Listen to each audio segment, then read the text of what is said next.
Like a proud parent, it is time to let you go and what you saw. Welcome to the last class of this Photography Fundamentals Accelerator. I really hope you enjoyed the course and are walking away with lots and lots of knowledge and a lot of experience. And I hope you're ready to get out there and tackle the big world of photography all on your own. Before you go, I just wanted to spend this final lesson just giving you some bits of advice and a general roundup of things that I wanted to mention again because I think they are important. Today's lesson will be a little bit of a starter kit, if you will, advice to send you off that I would have loved to have had at the very start of my journey if I had a mentor. So remember that photography is really about two parts: the craft or the technical side of things and the art or the philosophical side of things. Now, when it comes to the craft, it's really all about skill acquisition. The idea that you can take a skill, you work on it, you master it, and then over time you end up with a bunch of skills that you have mastered. And this is called a skill set, and every genre of photography has its own. And sometimes there will be overlaps, and sometimes there won't be. In photography, ideally we want the craft to get out of the way of the shot. We actually want our ability to quickly change settings to be so quick and so seamless that there's really no barrier in between thinking about the shot and envisioning it in your mind and then actually going out and physically taking the shot with the perfect settings every single time. And the more you get these two things aligned, the more confident you will be in your abilities. Things like being able to rack shutter speed very, very quickly to the point of it being muscle memory, or not having to spend so much time and attention on your exposure, are little examples that you can strive towards. There's a rule of attention here, in that your attention is finite for any given task. And in the task of taking a photograph, you have to remember your exposure triangle and all of those settings. You have to adjust your focal lengths, remember all the details about your camera and sensor, think about how you want to compose your image, what visual patterns you want to use, understand why it is you're drawn to that image and accentuate it, etc., etc., etc. You have so many micro decisions that lead up to the point of taking a photograph. And at the beginning, all of those decisions take up a lot of your attention. And sometimes all of those little things individually may cost too much and you might forget things here and there. And there's things vying for your attention all the time. So collectively, they may cost more than the available attention that you have. But with practice, the cost of those decisions reduces and reduces and gets less and less until things become so second nature that they cost so little attention that you barely even have to think about them. With photography, again, you want to get your craft and your technical skills to that point so that you can focus on the more important side of things, the art. Remember that visual patterns and visual language are the foundational building blocks of your expression. This is literally the language to which you communicate with your photography, and no amount of technically perfect but subjectless images will ever be worth more than a single technically crappy but perfectly expressive image. So it's important that once you've started to get a good grasp on how to technically handle your camera, that you start to train your eye and your vision as a photographer. Remember, at the professional level, everyone always gets all of their shots technically perfect, so technical execution is always assumed. If it's not, then it's a deliberate misuse of settings for a particular purpose. But even then, it always has intention. At this level then, at the pro level, if everyone's shots are technically perfect already, the only thing that separates one pro photographer from another pro photographer is always their vision. The way they're able to see the world and how they're able to express themselves through their photography. The way they're able to use the medium to express themselves in an artful way. It's our unique vision that truly separates us. Visual language is the basis of that. By starting with the building blocks of using things like rules of thirds, frames, lines, contrast, and other patterns, you can start to build visual language fluency and start to be able to speak the language of the visual medium that is photography. And remember, if you want a breakdown of 10 visual patterns for free, head over to my YouTube channel and check out the series that I did on there free of charge. The art of photography is really about answering the question of, why do you make the things that you make? Why? The why gives you clarity, it gives you intention, it gives you a purpose for doing the things that you do. With a clear why, you have clear direction. You can have goals. It really opens things up to you compared to a person without a clear purpose. But also, remember that your why can be as serious or as playful as you want it to be. That the why of someone relating their personal history with the documentation of serious war crimes through photojournalism is just as valid as the why of growing up loving food and just wanting to take photos of your meals every day. Regardless of what it is, having the clear intention will be your North Star and guide you towards what decisions and advice will be helpful to you or not.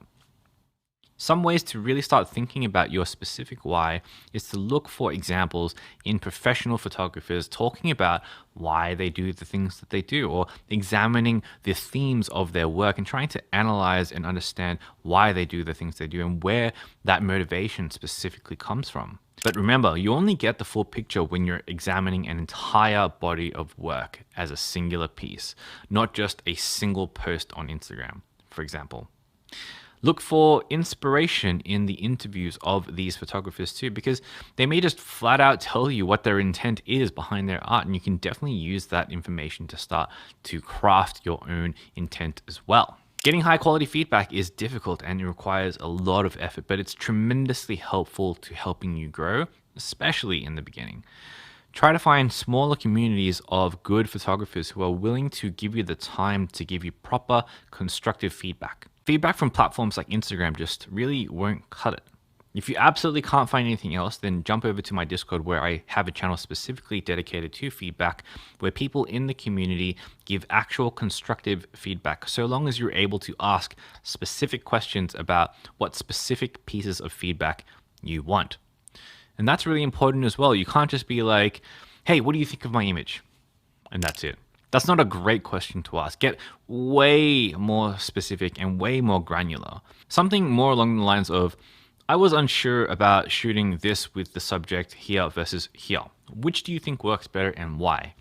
Or, do you think that this time of day works better than this other time of day for this particular composition? Why do you think that is? Higher quality questions get you higher quality answers, so get specific. That being said, remember that not all feedback is equal and not all feedback is meant to be actioned on. Logically, you understand that taking advice from a beginner is not the same as taking advice from a seasoned pro. But also, taking advice from a pro doesn't mean that this advice is specifically tailored to you and is absolutely applicable to you in every instance.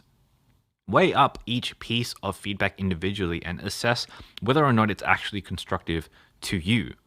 If you can get an average, as in many people saying the same thing, that's a far better indicator of things being objectively true than a singular person saying it, regardless of how experienced they are.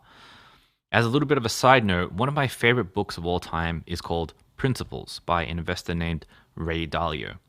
In it, one of the things that he mentions is this idea of believable people. The idea that everyone has an opinion on almost everything, but there are only ever going to be a few people that are actually worth believing and therefore listening to. Now, this is something that I have translated to many areas of my life, not just in my creative endeavors, and it's been really liberating to know that while everyone has really good intentions, and bless them, but not everyone is qualified to give the advice and the feedback that I'm looking for.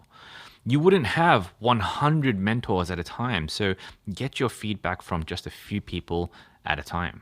Regardless of whether you see photography as a casual hobby that you just want to get better at, or you see it as something that you could do long-term or even full-time, I would highly recommend that you look at photography as a game of skill acquisition, one genre at a time. I think it's really important to be well versed in many genres of photography to really understand the breadth of what photography has to offer. There's just so much to learn when you find out just how deep the skill sets go for every genre of photography out there. And while you don't have to learn every single one, when you do start to get a few under your belt, ones that you really like, it's like a whole world opens up to you and you're able to translate skills from one genre to another, allowing you to pick up the next genre faster than the previous. And this jumping of one genre to the next keeps photography fresh and novel for a very, very long time.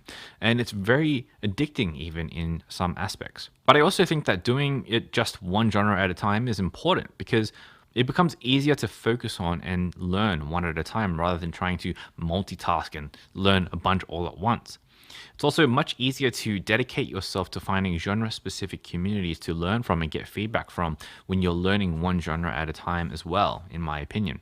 The Dunning-Kruger effect is a very common cognitive bias in psychology where people of low expertise or ability or experience have a far higher assessment of their own skills than they really possess. This effect can happen in every skill that you try to learn in your life, not just in photography. But as it relates to what we're learning, many people go through this effect in their first few years of photography.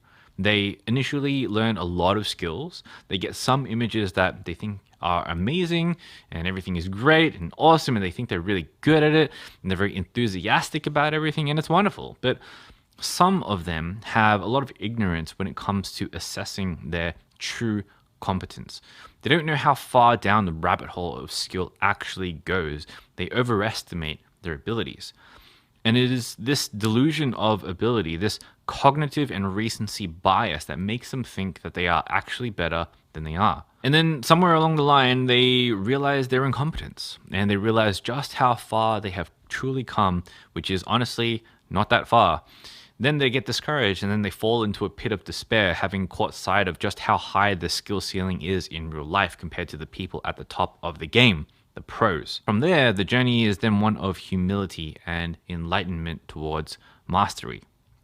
Remember that to be truly world class at anything takes thousands of deliberate, practiced, and analyzed hours of effort. Thousands. No one is exempt from this. No one is special in this way. And you can be decent at almost anything in just a few hundred hours of deliberate practice, but it's very unlikely that you'll be good, let alone awesome at it. Malcolm Gladwell talks about the idea of mastery taking 10,000 hours. 10,000 hours of deliberate practice. 10,000 hours would take you 27 years if you practiced earnestly for 1 hour a day every single day. So keep this in mind. I always think about this idea when I am learning a new skill because it gives me a lot of humility to the practice. And personally, I like it because it allows me to fail without expectation, knowing that at the beginning, man, to learn anything, you've got such a long way to go. And this idea for me lets me leave my ego at the door and allows me to accelerate my learning, which is why I'm mentioning it, and hopefully that helps you in this way as well. That all being said, Dunning-Kruger effect aside, I would most certainly encourage you to try and find some kind of confidence in your abilities. Not overstated confidence, not ego, just the right amount of quiet confidence. Because after all, you work so hard to actually go and develop these skills, you need to believe in yourself and those skills moving forward so that you know that you're on the right track and you can continue onwards on your own personal development. Something that I see quite often is that people stay in the valley of despair and they think that the path to mastery is just too much, too great of a hill to climb, too long of a journey to undertake. But the truth is that anything worth doing always takes this amount of effort and commitment. And whether or not you see photography as just a casual hobby or you see it as something you want to eventually make a full-time gig of, getting good at anything takes a lot of time. And the key to all this, the real key to success of not only learning skills and photography, but just anything in life in general, is to have consistency and a slight lean towards improvement. Both of those things, while seemingly simple, are a lot more difficult than people realize, but both of them have compounding effects, which is what makes them so powerful. Consistency is really just about showing up every single day. Sure, ideally for hours or for as long as you can muster, but even for just minutes, if that's all you have for that day as well. You know, the practice and the dedication required to show up every single day, to learn something new, to execute on something, to practice your craft, to deliberately think about your art, this is hard. And you see people all the time get super excited about something for the first month only to then stop and forget everything a few months later. One of the keys to consistency that I have found personally helpful is to reduce the stakes and reduce the barrier to entry. Mentally making it easier to show up every single day by taking whatever it is, pressurizing the act of showing up, and then deleting it or reducing the stakes. If you're putting pressure on yourself to turn photography into a big thing one day, that's great, but don't let the pressure get to you or let it prevent you from showing up every day. Reduce the pressure. And then also reducing the barrier to entry. So if it makes it easier for you, every day leave your camera in your bag so that you always have it with you. Or better yet, make it a rule where you leave your camera hanging by its strap at the door, and before you head out, you can make it a rule that you always have to physically carry your camera with you everywhere you go when you go outside. Wherever you have the friction when it comes to taking photos every single day and practicing, try to think of these little ways to reduce that friction. And many of these little optimizations will add up over time and allow you to show up more consistency. And then have a very slight lean towards self-improvement. And again, this is about reducing the barrier to entry. You don't need to have a massive lean towards self-improvement every single day. You don't need to come home and, have a gigantic epiphany every single day, but rather take the pressure off and try to learn something small every single day, or create a little bit of momentum for yourself in some way. Something is better than nothing. A good way to do this is to find something to keep you inspired. What is your why? What is your end goal when it comes to photography? If your North Star is something that is really something worthy of striving towards, then keeping an eye on that every single day is going to give you the motivation to pick up that camera every single day as well. All right, that's it. That's the end of today's lesson, and that is the end of the course. Thank you so much for spending the last 30 days with me. I really hope you found it fun. I hope you found it educational, and I really wish you all the best with your studies in photography, and I really hope you got the most out of this course. If you do have any feedback about it, I would love to hear it. Please email me over at hey@patkay.com. Otherwise, feel free to join my community over at my Discord, which you can find at patkay.com/Discord invite. All right, all the best and happy shooting.